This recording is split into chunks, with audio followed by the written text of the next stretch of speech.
Thanks for checking out another clip of the Cashflow Contractor. We'd love to have you as a part of our audience. Click subscribe wherever you get your podcasts. I want to dive into what you kind of talk about in your book and really what our audience can learn about cost cutting. You come in for a variety of reasons. Someone doesn't know if they're profitable, or someone is not profitable, they know it, or they're having a problem in a certain department or whatever it is. Why does this happen? What's like the starting point? Why do costs become an issue in the first place? Yeah, so it usually starts when companies are two things. Either they're very young and they just weren't managed and they grew, and so the problems grew with them and they became bigger problems.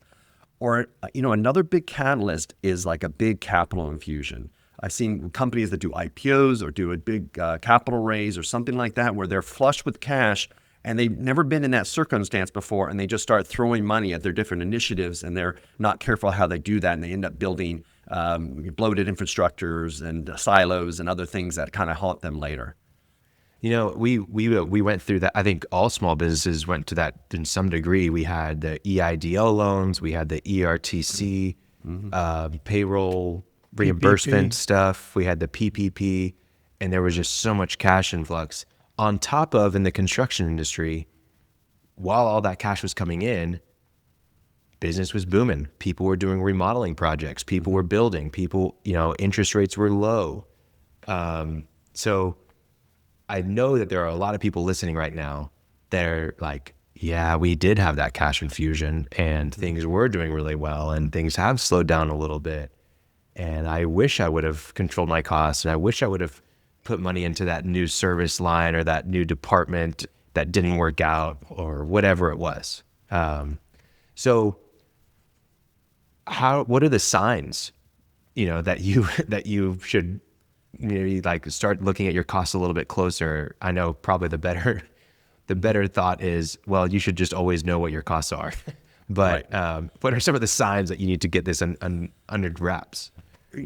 I think that's an excellent question, because a lot in, I don't know, you call it our culture or our business environment, is grow, and don't worry about the cost. You can outgrow those type of problems. As long as you show growth, the market will love you and will reward you with whatever cash you need. And there's been certain circumstances where, like an Amazon that didn't turn profit for a decade, and so they were able to kind of accomplish that. But the vast majority of businesses cannot get away with that. And the tides change, where just a few years ago, we were in a circumstance where the lending and the cash flow market was very robust. And then all of a sudden that changed rapidly. And the companies are caught when they think they're going to have this endless access to capital. And sure enough, they're not necessarily able to do that. So I think there's, from that aspect, it just starts to, what happens is when they do get that capital, they invest it, but they don't necessarily know how to, or they haven't had a lot of experience with that, and they don't monitor return on investment in those circumstances. And so they're just throwing the money in there without specific guidelines on what are we trying to get out of this, what is success to us, and as a result, do they monitor and do they get that? Do we spend it correctly? How are we going to do better at that type of thing? And they may be looking at aspects where they're not getting what they want out of projects, or they just look around at their competition who are more profitable, that are nipping at their heels. They've been in business for a long time and they're not getting return on that investment. So there's a lot of different triggers that kind of give you a sense you have a problem. But most importantly, you're just not getting the results that you want from an organization that you're spending a lot of money and effort on. Yeah. Martin, I would love to get your perspective whenever you are working with one of the first things you do is you say, hey, I need to see your books, and we need to get your books clean, because most of them don't even have good books. What are some of the things that you see lead to the causes of, like, hey, we're going to have to reduce our costs? Like, what are the problems that you identify? Having lived through specifically what you talked about, I had a $7 million influx into a startup company, and I was the CEO. So I can't really blame anybody else, but we got stupid. I mean, we'd always been talking about hiring these professionals. Anyway, we went and did those things instead of calming down, putting that bank away and paying attention. So that's one of them. Obviously the most common thing is cash flow issues, where people are just really struggling and they don't know why. as ideas to places to start looking to. And one thing I think you talk about in your book is employees are financially illiterate, pretty much. What you do about that will be an interesting subject, but that means that typically I'm the one who spots these things and what we might do about them. They're the ones who just notice I got pain. Yeah. Right. Yeah. And so, I mean, to answer your question, that's where most of it comes from, cash flow. Okay. So that comes from cash flow, meaning they aren't cash flow positive. Yeah, and cash flow they get a cash influx, which hides the fact that they're not cash flow positive. Is that essentially what you're saying? Yeah, and we've talked about it many times, and Duane alluded to it. Their concentration is on sales. I mean, a gate cut of a bunch of contractors talking about what their goals are. It's sales. What's your plan? Tell me about your company. Oh, we did $5 million last year. Did you make any money? I don't know. Literally they say, I don't know. So it's concentrating on the wrong things. Yeah. Anything you want to add to that, Duane?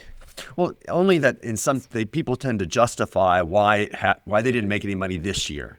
So they had that $5-10 million revenue this year, and they say, "Gosh, well we just had one or two things that happened that next year won't happen, and so we'll be profitable next year." But the truth is, there's always things that come up in an organization that will steal your cash flow. And so you have to have this. You have to have a plan that you are cash flow despite unexpected expenses. You have to anticipate those. Yeah. Okay.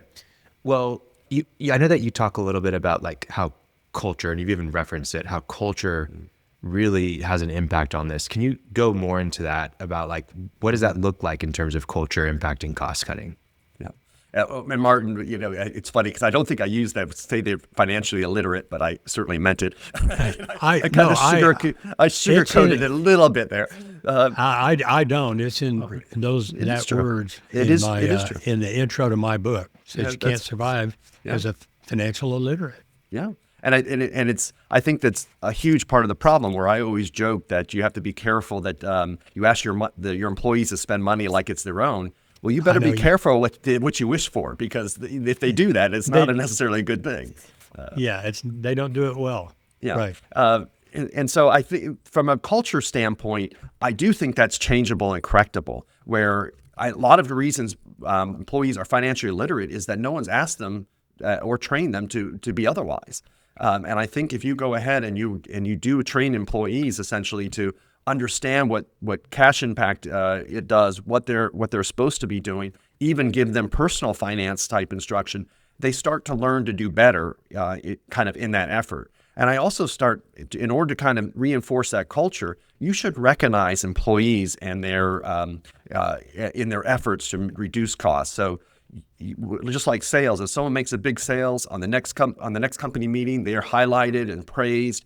Well, you know what? If someone does a great cost savings initiative, they should be highlighted and praised and perhaps even financially rewarded for that. And the whole company should hear about it so that they learn that that's an expectation and something that you get rewarded and paid back for. And I think those things, you do a few of those type of things, and it helps to instill something that lasts. It changes the culture. This was something I was going to bring up with you, this idea of financial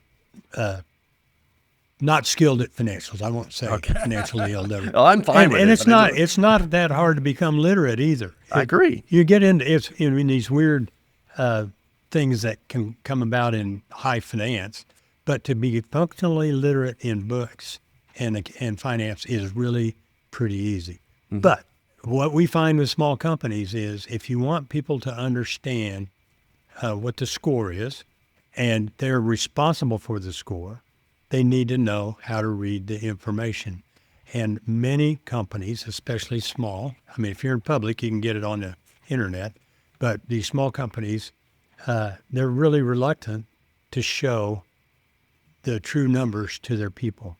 And I'm split on that. There are some companies I've worked with, I don't want guys to know. Right. There are others that go, they're responsible for it. You need to tell them what they're responsible for. Yep. And budget down to that level even. Well, what's your approach on that? What's your opinion of the employees need to know the details, margins and sales and profit. Not only know the details, I think they need to be accountable for the details.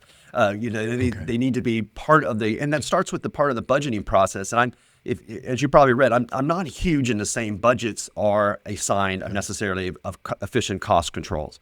Just because you're on budget does not mean you're managing costs well. And but that's a little bit of a different subject. But I do think it makes a lot of sense to drive budgets all the way down to the lowest level you can in order to try to build awareness and accountability. And when people miss from that, it's not, we don't have to go back to the old days when I first started work. If you could be terminated for, just about anything. And I'm not trying to suggest that you start terminating people for missing budgets, but I am talking about making people accountable and aware of what's happening, and rewarding people that manage those budgets well. So I do think that I totally agree with you about pushing it down. Your comment about budgets not being, you're not 100% budgets are the miracle reminds me of, I think Eisenhower said, but plans are worthless, planning is invaluable. Yes, and exactly. Budgeting at least makes you become aware. Well, I didn't know we did that. Well, who's that? I totally get it on that. That's a great quote. Thanks for checking out a clip from the Cashflow Contractor. We have full episodes where we go deep on topics that help you grow a construction business that runs without you so you can have less stress, more time, more money. Now, we've got other videos, other clips, but if you want to check out the full episode for this clip, you can click wherever our editor put it. It might be here, it might be there, it might be over my face, I don't know. But thank you for checking us out. We'd love to have you as a part of our audience. So subscribe or check out a full episode wherever you get podcasts.